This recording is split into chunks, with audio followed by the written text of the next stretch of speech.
Today I want to show you the best and fastest hummus recipe I know. So let's get straight to it.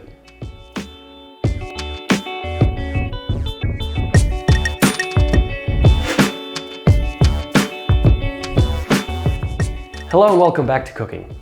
So a few months ago, Alina, my very soon-to-be wife, had some skin problems and she decided to change her diet to see if it would help. She had to cut off a lot of things that she loved, and I decided to try and make some new things for her to love. And one of those things is homemade hummus. I strongly recommend you trying homemade hummus, but I also recommend taking as little time as possible to do it. So this recipe is all about making hummus as quickly as possible.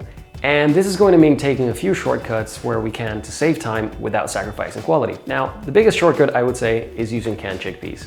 This is going to cut down cooking time significantly. Obviously, you can make this recipe with home-cooked chickpeas, but if you do that, make sure to overcook them so you get a very soft and mushy texture that you will need to have smooth hummus. Now, to get that texture with canned chickpeas, open up your can of chickpeas and drain them, then give them a good rinse. Put them in a pot, cover it with water, and add about 1/4 teaspoon baking soda and 1/2 teaspoon of salt. Set it to a boil, then put a lid on it and cook it for about 20 minutes. While the chickpeas are cooking, I want to talk to you about the rest of the ingredients. Other than chickpeas, the second main ingredient is tahini. Now, I've tried a lot of different tahinis in my life, and I've picked my two favorite, which I will show you in this video. So we're gonna cook both versions of the hummus with a light and a dark tahini, and after we're all gonna taste it and tell you which one's our favorite. You can obviously make homemade tahini as well, but you will never get the same smoothness that you get with store-bought. So this is, again, a big shortcut that doesn't sacrifice quality. One tip when buying tahini, I would strongly recommend you get glass jars and not those plastic squeeze bottles. In the store, when it's resting, the oil separates and goes to the top, and at the bottom you get a concrete-like solid layer, and you will never get that out of a squeeze bottle. I've literally had to split them in half. With a glass jar,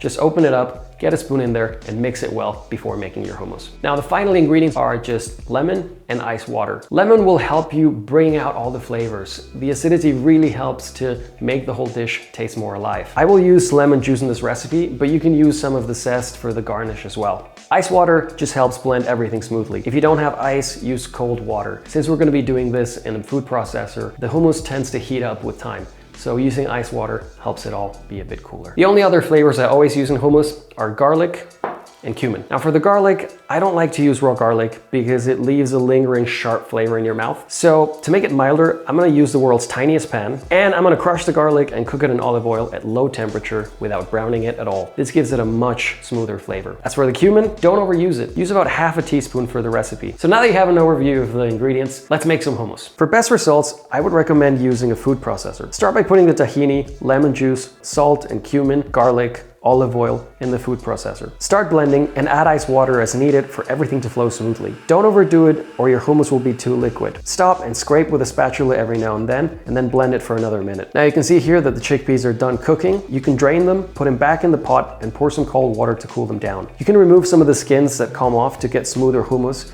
but if you're a little bit OCD like me, I would recommend setting a timer for 2 minutes and just removing skins for 2 minutes. Otherwise, you're gonna spend about half an hour peeling every single chickpea. I managed to get all these skins off in just 2 minutes.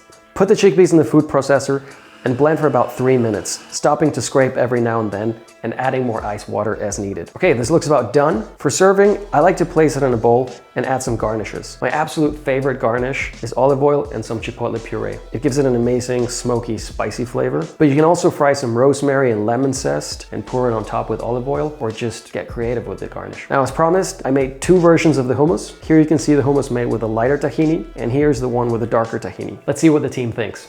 Here you go. Number 2. Both good. All right, Abby. Both are amazing. All right, so no consensus. There you have it. Our team is useless.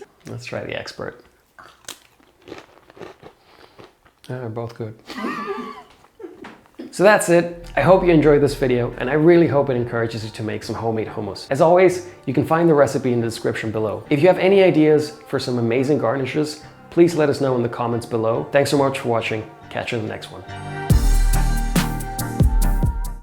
If you're watching this channel, then odds are you like cooking or you're related to me. If you want to see more cooking videos or just more of me, click here.